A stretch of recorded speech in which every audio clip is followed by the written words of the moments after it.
What if I told you that everything you know about your world is wrong? That the continents you live on, the oceans you sail, and the history you've been taught are just a tiny island in a much vaster, terrifying reality. Welcome back to the anime lore Nexus.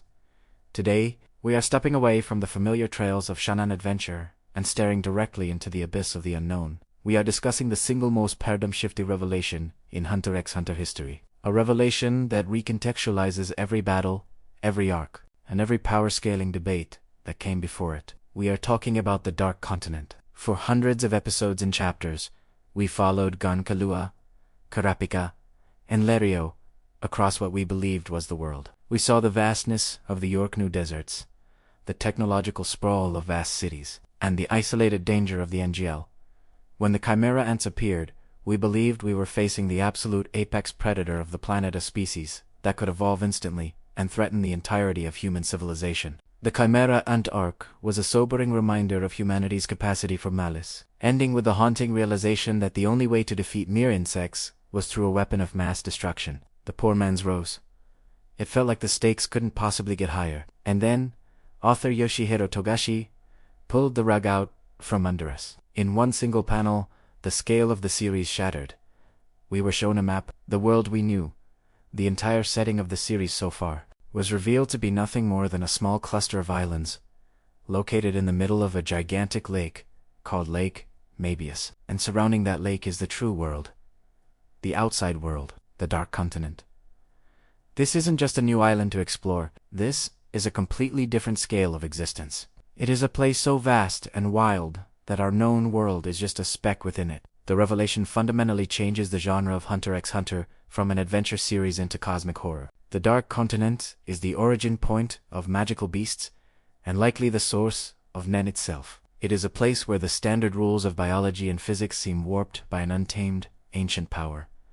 But if it's so vast, why don't people go there? Why is it a secret? Because every time humanity has tried, the consequences have been catastrophic. The V5, the governing body of the known world, classified the Dark Continent as inviolable territory. Travel there is strictly forbidden by international treaty. This isn't because they want to hoard resources. It's because they are terrified of extinction. In the past, there have been 149 recorded attempts to voyage to the Dark Continent, organized by various nations looking for glory and resources. Out of those 149 voyages, only 5 were technically successful, meaning someone actually survived long enough to return. Out of thousands of people who went, only 28 returned alive. And those survivors didn't come back whole. They brought things back with them. When we look at the known world, humanity is the dominant species. We shape our environment. Even powerful magical beasts are mostly curiosities or local threats. But on the Dark Continent, humanity is nowhere near the top of the food chain. The analogy used in the series is perfect. The known world is like a small playpen for babies. The Dark Continent is the untamed wilderness outside the playpen, filled with tigers and bears. Every time humanity managed to secure a resource from the Dark Continent, they brought back a calamity in exchange. These aren't just powerful monsters like the Chimera Ants.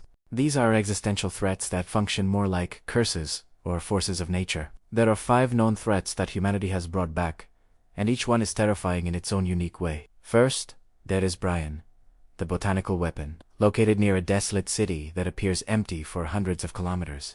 Brian looks like a simple sphere resting on a headless human body. It is the guardian of ancient ruins, containing an ultimate panacea, a cure-all herb. To get the cure, you have to get past Brian, a being that wiped out almost an entire elite special forces unit instantly.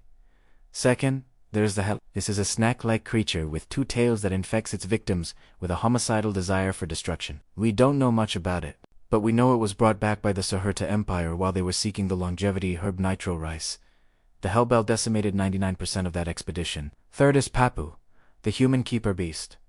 This one is deeply unsettling. Papu is a creature that hooks itself into humans and keeps them alive as shriveled, euphoric husks, feeding off their pleasure until they die. It was encountered while seeking the Trinity Elixir. It turns humans into pets, flipping the script on our perceived dominance. Fourth is AI, an inorganic, gaseous life form. This is perhaps the most insidious threat. It is believed that AI is the source of the wish-granting power possessed by Aluka. If the entity known as Nanika inside Aluka is indeed an AI from the Dark Continent, it proves that these calamities are already deeply embedded in the known world, capable of altering reality with terrifying consequences depending on how they are used. And finally, the fifth threat is the Zobei disease, the immortality illness. On a voyage seeking the alchemical plant metallion, the entire expedition was wiped out by this disease, save for one survivor. That Tsurubi hunter returned unable to die, no matter what damage he sustains. He lives in a state of constant agony, his body self-sustaining without food or water, an eternal prisoner in his own flesh. True immortality, it turns out, is a curse, not a blessing. These 5 threats are just what we know about. They are the gatekeepers. They are the reason the greatest hunter of his age, Isaac Newton, traveled there twice and decided that humanity was not ready. He realized there was no victory to be had there, only survival in the face of nature's cruelest indifference. Netero sought strength in combat. The Dark Continent only offered strength in the ability to endure horrors. So, why go back? Why is the current arc of the manga focused on a massive voyage departing for this nightmare realm? Because the potential rewards match the risks.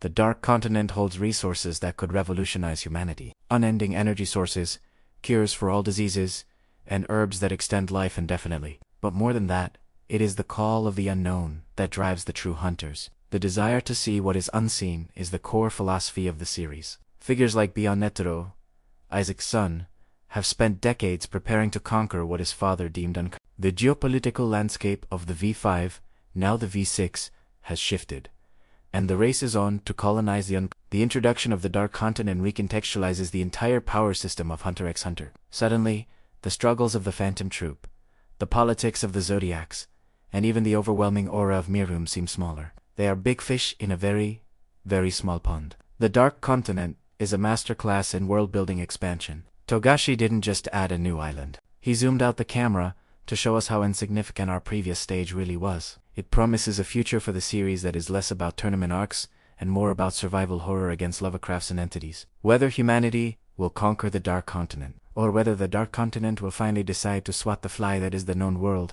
remains the ultimate question. What do you think is the most terrifying aspect of the Dark Continent? And do you believe any of the current characters have what it takes to survive there?